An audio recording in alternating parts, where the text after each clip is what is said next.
Good afternoon, Aggies. The cross-country team turned heads at the Lone Star Conference Championships. I'm Jacob Russell. And I'm Michael Faget. This story and news on volleyball and a look at the upcoming basketball season are all up next. Let's go in the huddle.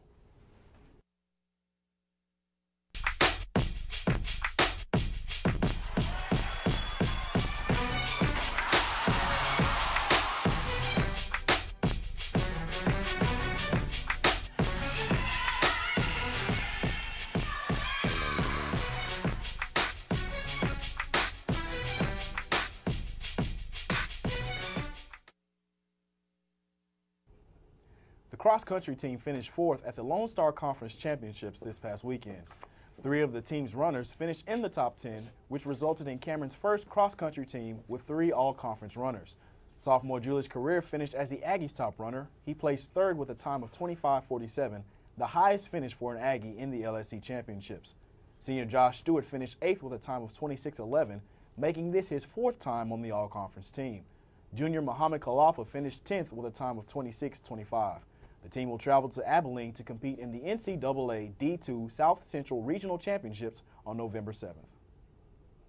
The volleyball team came up empty on a tough 2-match road swing that lost to both Angelo State and nationally ranked Abilene Christian in 5 hard-fought sets. Senior Lindsay Pezuk played well for the Aggies. She posted 38 kills in 2 matches. The losses put the team's record at 14-11 with a 2-7 record in conference. The team has a chance to redeem itself this week with 2 home matches. They play Texas Women's University on the 29th, followed by Texas A&M Commerce on Halloween. Sophomore Julius Career was named Aggie of the Week after leading the Aggies to a top 5 finish at the Lone Star Conference Championships. Career has been the top finisher for the cross-country team in every race so far this season. To watch a video interview with Career, go to Cameron's athletic website, goaggies.cameron.edu, and click on the Aggie of the Week link. In the Huddle congratulates Julius Career on being named Aggie of the Week.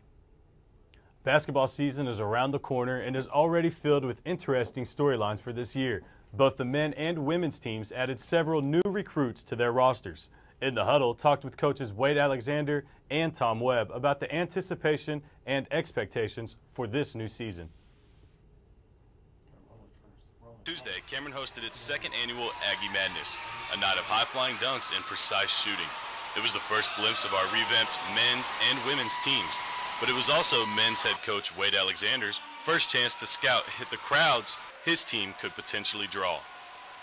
Just want our guys to have fun, go out there and kind of see the crowds that we could potentially get, put on a show for them, and hope that our first home game will grow off of our Aggie Madness. The night started with a quick warm-up for both squads, then it was time for the dunk contest. The players fed off of the energy of the crowd and put on a great show. Eventually, newcomer Vinicius Tello walked away with the title of Slam Dunk Champion. In between rounds of the dunk contest, the Lady Aggies made the 3-point shootout look like a free throw contest. Josie Stewart eventually bested her competition to win the shootout. As the competitive juices began boiling over, the Aggies lightened the mood with a dance-off. This is the time when Alexander believed his players were most impressive, as they ran away with the victory. Had a great turnout. I don't know if we wowed the audience except maybe for our dance moves, but definitely they had fun, and we just want to thank everybody for coming out and supporting it. The hype that brought fans in to check out the teams increased as the night went on and raised the expectations around campus. The enthusiasm is contagious, and it really is. It's kind of swept across campus. Everybody is really excited. I almost sometimes feel like we've set the bar too high. Everybody's so excited that anything less than a Lone Star Conference Championship is going to be a disappointment. And open this season in Denton, Texas, against the University of North Texas. The women are also on the road for their own exhibition match in Texas. With CUInternetTV News, I'm Jacob Russell. Jake, both teams have 10 new recruits plus on each roster. What do you think coaches are going to have a tough time this year with? Well, I've had a chance to actually sit down and talk with both coaches, for a little bit amount of time, and both of them are not worried at all with athleticism. That was obvious with the Aggie Madness. There's going to be plenty of athleticism on the court, but both coaches are, kind of concerned with chemistry. When you have, 3 returning starters for the men, 4 returning starters for the women, plus an ungodly number of new recruits, that's something that's pretty much unheard of. It's a complete turnaround in a roster. Both of them are just kind of, No, I wouldn't say worried because they like how things have turned out, but chemistry is the big question. Let's start with women's basketball. 4 returners, 10 new recruits. How do you think they're going to turn out this season with what you've seen so far from the team? What I've seen so far and what I've heard talking to coaches, I think they're going to be very strong defensively. Offensively, they're going to go through their sets. They're going to run an offense. It's going to be a total team game this year, whereas last year, you know, we had a couple players who would try to take it on their back to try to do something, to make it something of the game, and I don't think we're going to have that this year. It's going to be a total team effort, and it's going to be a hard, in-your-face, San Antonio Spurs-style defense, if you will. Let's go to the men's side now. We have Greg Morgan returning, Callan Glasgow, Jamal Burke, and a brand new set of players coming in. They're talking about being a talented team and possibly winning the LSC championships. What do you see them doing this year? I see them potentially being able to do just that.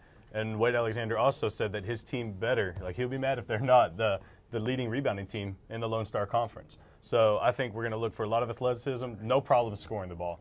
You know, we've seen all of them can shoot lights out. They can all create their own shots. But that shouldn't be a problem on scoring.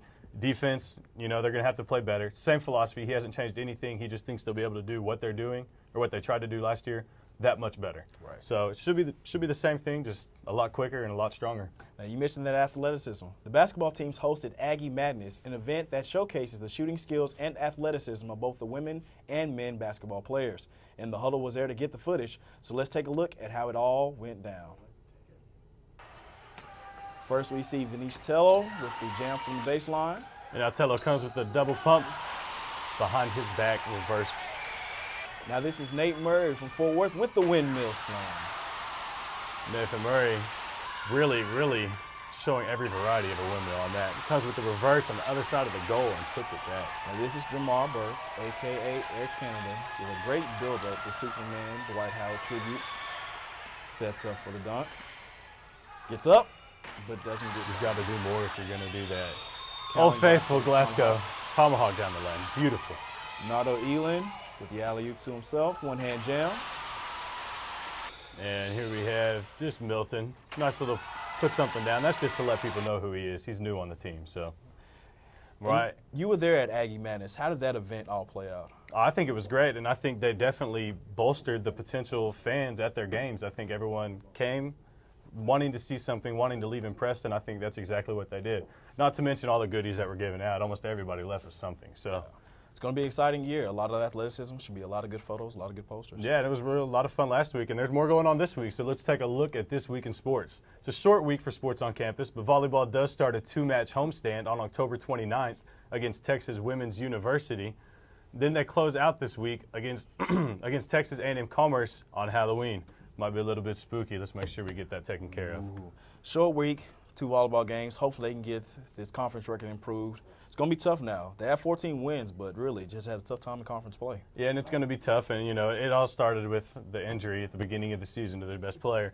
But, you know, they've been able to pull around the Melissa Acton not being out there. And they've shown that they're capable. They've just got to put it all together and get that confidence back about them, and they'll be all right. Especially after this road swing they had. Both games, 5 sets, really tough. But hopefully they get back and rebound this week. You know, in every close match, there's something you can pull from it, whether or not to get down or be positive about it. And you got to look to the bright side of those sort of things and get yourself out of it. Get yourself out of it. And we're out of this show. That wraps up another episode of In the Huddle.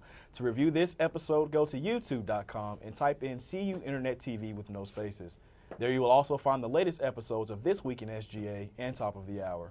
And for more sports stories, news, stats, please visit the Cameron's Athletic website, goaggies.cameron.edu. You can check out the latest in Aggie sports. We want to give a special thanks to Sports Information Director Craig Martin for his help in making In the Huddle the show for Cameron Sports. And we would also like to thank the CUTV crew for their help in making this show possible. So, for the crew and myself, I'm Jacob Russell. And I'm Michael Faget. We'll see you in the Huddle.